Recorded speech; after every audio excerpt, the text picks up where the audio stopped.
수강생 여러분 안녕하세요. 한국철강산업발전사 강좌를 맡은 배성만입니다. 지난 강의에서 식민지 조선의 일본에 의해 이식된 근대 철강산업의 초창기 모습에 대해 살펴보았습니다.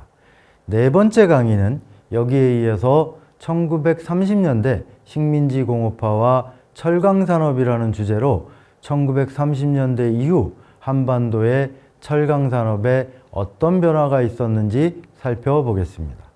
우선 첫 번째 시간에는 1930년대에 접어들어 크게 변화한 일본 철강산업 정책에서부터 이야기를 시작하겠습니다. 품위가 높은 철광석을 골라내는 성광공정 등의 추가 투자가 필요한 저품위 철광석이 매장되어 있어 매장량은 많으나 경제성 문제로 그간 개발이 이루어지지 못했던 함경북도 무산 철광산이 개발을 시작하고 이것과 긴밀하게 연관되어 겸이포 제철소보다 2배 이상 큰 청진 제철소를 건설하여 식민지 조선의 철강산업에 큰 변화를 가져오게 된 계기가 여기에서 출발하기 때문입니다. 1930년대에 접어들어 일본 정부가 철강산업과 관련한 정책 변화를 시도한 배경은 여러 가지 요인이 복합된 것입니다. 가장 중요한 요인부터 말씀드려보면 일본 제국주의의 대륙 침략이 본격화되었다는 것입니다. 1931년 가을 일본 육군의 주력 관동군이 정부 허락도 받지 않고 시작한 만주 침략은 그간 항상 같은 편이었던 미국, 영국 등 서구 열강과 대립하는 시발점이었습니다. 이 대립이 경제에 미친 영향은 서구 열강과의 관계에서 최대한 벗어나 독립적인 경제체제를 구축해야 하는 것이었습니다. 최소한 경제적으로 서구 열강에 의존하지 않는 경제의 구축이 필요하다고 생각한 것입니다. 아우타르키 경제의 구축 혹은 일본 제국주의가 영향력을 미치는 영역의 폐쇄적 블록화, 즉 블록 경제를 구축하는 것입니다. 폐쇄적 블록 경제의 필요성은 만주사변 이후 해가 갈수록 높아지고 있던 정치 군사적 긴장감에 비례하여 강화되었습니다. 이것이 일본 철강산업에 대한 정책 기조를 근본적으로 변화시키는 계기가 되었습니다. 산업의 쌀이라고 불리는 중요 기간 산업인 철강산업 재생산 구조에 일본 제국 내 자립의 당위성에 힘을 실었기 때문입니다. 사실 철강산업에서 일본의 약점은 양질의 철광석과 연료석탄이 자급되지 않는다는 것이었습니다.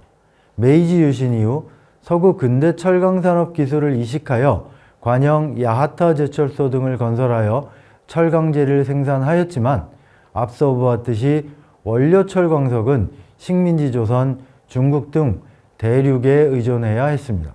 석탄 역시 마찬가지 상황이었습니다. 그 결과로 철강산업의 야하타 제철소를 중심으로 한 국영 부분을 제외하고 일반 민간 철강업계의 경우 중간재인 선철이나 고철을 수입하여 제강하는 제강업체가 주류였습니다. 그러나 1930년대 이후 일제의 서구 열강과의 정치적 대립, 그 결과인 블록 경제의 강화로 인해 철강산업에서는 선철과 고철 등의 중간재를 더 이상 서구 열강 등 외부 수입에 의존하지 않고 제국 영내에서 철광석에서부터 제선, 제강, 압연을 통해 산업에 필요한 모든 철강재를 생산한다는 재생산 구조의 근본적 전환을 모색한 것입니다. 두 번째는 1920년대 말부터 시작된 유례가 없는 전 세계적 대공황입니다. 이 여파로 일본 철강산업 역시 큰 타격을 입었고 기간산업으로서 국가의 힘으로 보호 유지할 필요성이 일본 정부 내에서 대두되었습니다. 철강제의 자급과 철강산업의 국가보호는 1934년 1월 일본 내 주요 제철소를 합병하여 일본제철 주식회사를 설립하는 것으로 귀결되었습니다. 1933년 2월 25일 일본 정부 과기를 통과한 일본제철 주식회사법은 사업과 경영 전반을 정부가 관리 감독하도록 명시하였습니다. 일본제철의 주식 82%를 일본 정부 대장성이 소유함으로써 사실상 철강산업의 국영화를 의미하는 것이었습니다. 대장성은 정부 재정을 담당하는 부처입니다. 일본제철 출범과 함께 주요 제철소들이 모두 여기에 흡수 합병되었습니다. 관영제철소인 야타를 중심으로 주요 민간제철소인 가마이시, 규슈, 후지, 와니시 그리고 식민지조선에 건설된 미쯔비시의 겸이포제철소도 포함되었습니다. 일본제철을 출범시키면서 사실상 철강산업의 국영화를 단행한 일본 정부는 1934년 하반기부터 이 일본제철로 하여금 선철의 대량 생산을 위한 거대한 고로를 건설하도록 하는 한편으로 그 원료인 철광석 확보의 일환으로 대륙의 철광산 개발에도 본격적으로 힘을 기울이기 시작했습니다. N블록 경제권 영역에서 철강산업의 자급을 선언한 것입니다. 마침 이 시기에 오면서 품위가 낮은 철광석에 품위를 인위적으로 올리는 성광법과 배소법의 기술적 발전이 있었습니다. 이른바 빈광처리법이라고 하는 것입니다. 배소법은 철광석을 용융점 이하, 다시 말해 녹지 않을 정도로 가열하면서 화학 반응을 시켜서 광석의 화학 성분과 성질을 개량하는 한편 불순물을 제거하여 철광석의 품위를 인위적으로 높이는 것을 말합니다. 선광법과 배소법 등의 발전은 철광석의 철 함유율이 40%도 되지 않는 극도의 저품위 철광석의 이용이 가능해지게 되었습니다.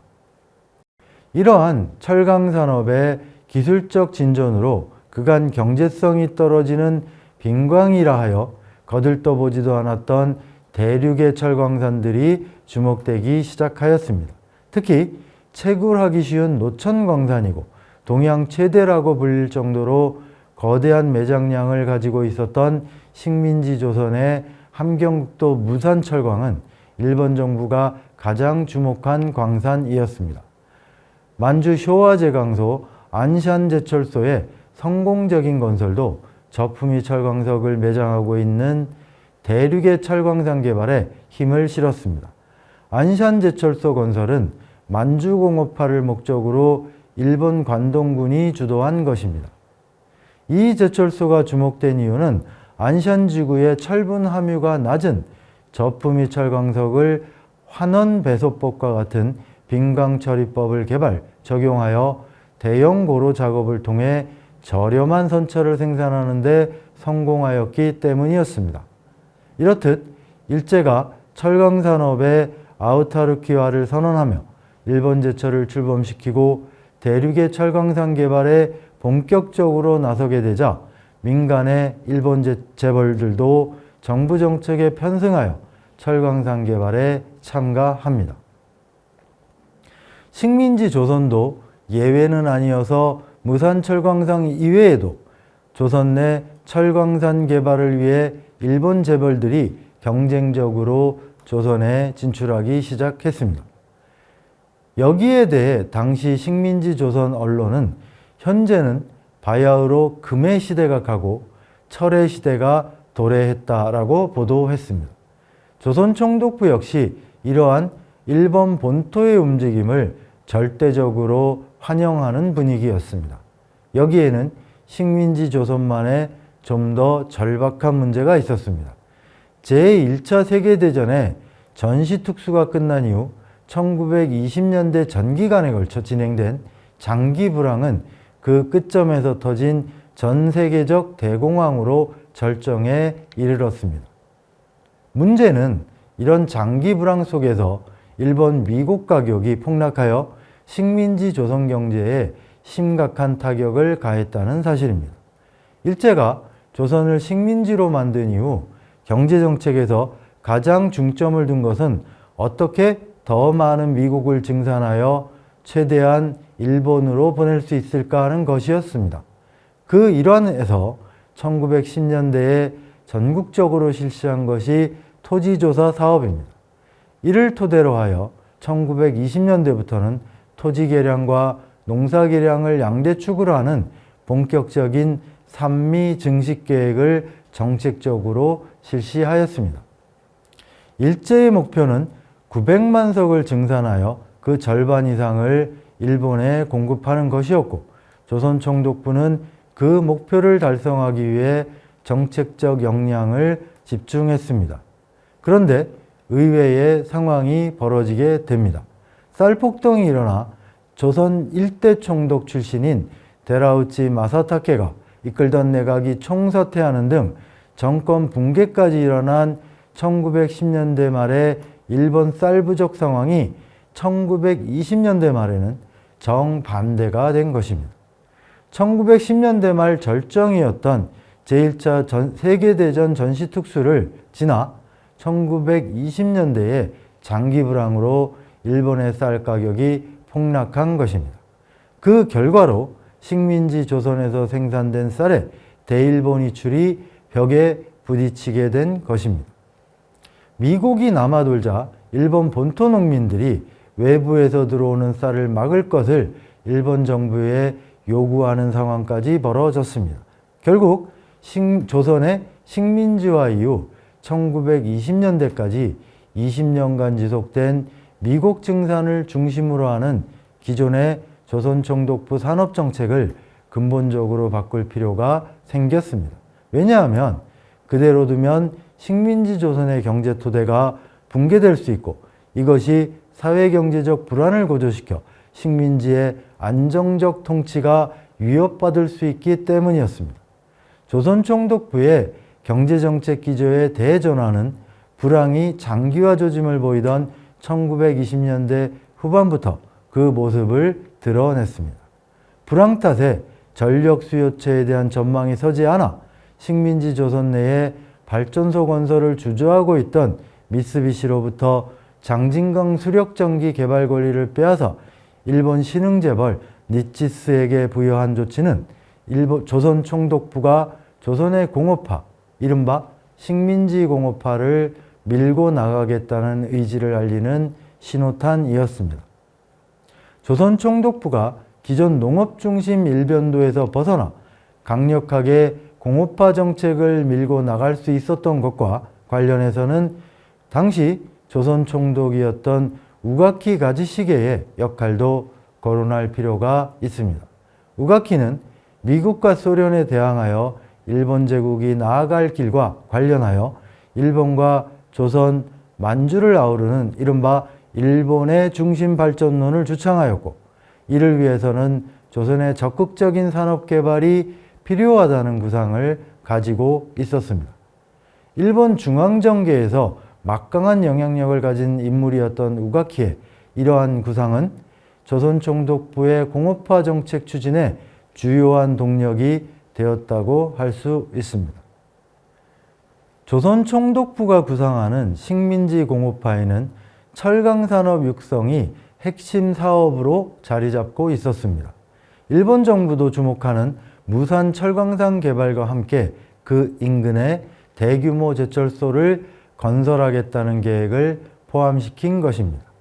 1930년대 식민지 조선에서도 본격화된 철광산 개발과 신규 대형 제철소 건설은 이렇듯 식민지 모국 일본이 대공황의 위기에서 철강산업의 보호 육성에 나선 것, 식민지를 안정적으로 통치하여 영구 영토로 만들어야 하는 조선 총독부, 그리고 군부가 주도한 대륙 침략의 본격화와 그 결과물로서의 폐쇄적 블록 경제의 형성 등의 다양한 요인이 만들어낸 것입니다.